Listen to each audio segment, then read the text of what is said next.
चलिए आज एक ऐसी कहानी की दुनिया में चलते हैं जो जिंदगी के एक बहुत बड़े सवाल को हमारे सामने रखती है। कहानी का नाम है बाज और सांप। तो शुरू करते हैं। ये एक ऐसा सवाल है जो हम सबके सामने कभी ना कभी आता है। अगर मौका मिले तो कोई क्या चुनेगा, एक लंबा सुरक्षित आराम से भरा जीवन या फिर एक छोटा लेकिन रोमांच और शान से भरपूर जीवन। ये कहानी हमें इसी दुविधा के बीच लाकर खड़ा कर देती है। तो इस कहानी में है दो बिल्कुल अलग दुनियाएं और जिंदगी को देखने के दो बिल्कुल अलग नजरिए। एक तरफ है अपनी सुरक्षा को ही सब कुछ मानने वाला सांप और दूसरी तरफ है आजादी का दीवाना, आसमान का राजा बाज। तो जरा सोचिए, समंदर के किनारे एक अंधेरी शांत गुफा है। यहाँ एक सांप अपनी सुरक्षित दुनिया में मगन है, जिसे बाहर क्या हो रहा है उससे कोई लेना देना नहीं।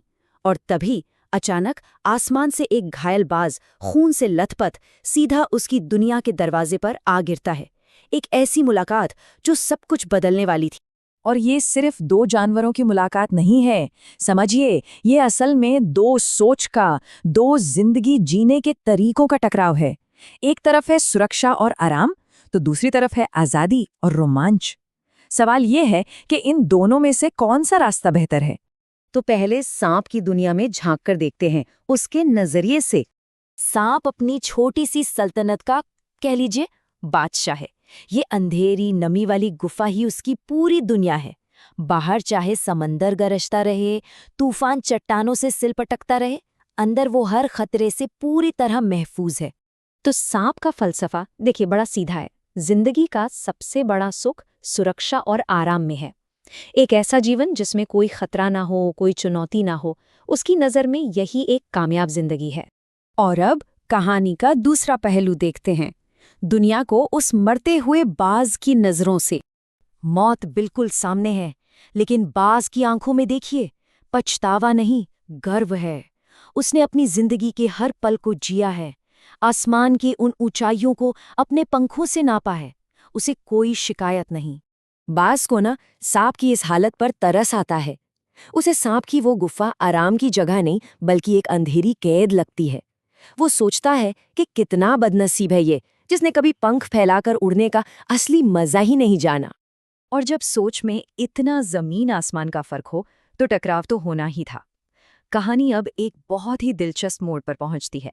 उड़ने की एक आखिरी बेचैन कर देने वाली इच्छा वो बाज को अंदर से हिला देती है और वो अपनी बची खुची सारी की सारी हिम्मत बटोरता है। अपने अंदर की आग और आसमान को एक बार फिर छूने की चाहत में बाज एक आखिरी हिम्मत वाली कोशिश करता है।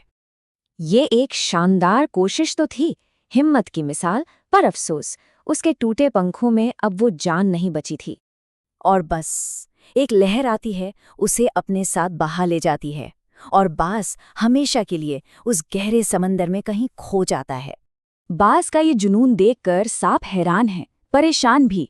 उसके दिमाग में एक ही सवाल घूम रहा है, आखिर ऐसा क्या है उस आसमान में जिसके लिए कोई अपनी जान तक दे दे। और वो तय करता है कि वो ये राज जान कर ही रहेगा। वो भी बाज की तरह उस रहस्य को जानने के लिए छलांग लगा देता है। लेकिन नतीजा थप। भाई, जिस शरीर ने जिंदगी भर सिर्फ जमीन पे रेंगना सीखा हो, वो हवा में भला कैसे टिकता। वो सीधा नीचे चट्टानों पे जा गिरा। चोट तो लगी पर जान बच गई। और सांप का जो शक खाना वो अब पक्का हो गया।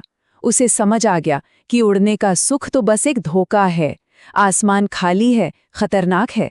अपनी गुफा से बढ़कर दुनिया में कोई सुख नहीं। तो क्या सांप सही था? क्या उसकी सोच जीत गई? पहली नजर में तो ऐसा ही लगता है, लेकिन रुकिए, कहानी में अभी एक आखिरी मोड़ बाकी है। सांप अपनी जीत का जश्न मनाता हुआ वापस अपनी गुफा में जा ही रहा था कि उसे एक अजीब सी, एक मीठी सी आवाज सुनाई देती है। ये आवाज कहीं और से नहीं बल्कि समंदर की लहरों से आ रही थी। और उन्हीं लहरों के गीत में छिपा था इस कहानी का असली सार। लहरों का गीत उसके लिए नहीं था जो लंबा जिया, जो सुरक्षित रहा। नहीं, वो गीत उस निडर बाज के लिए था जिसने बहादुरी से मौत को गले लगाया। क्योंकि बहादुरी से भरी मौत जिंदगी को अमर बना देती है और आने वालों को हिम्मत देती है।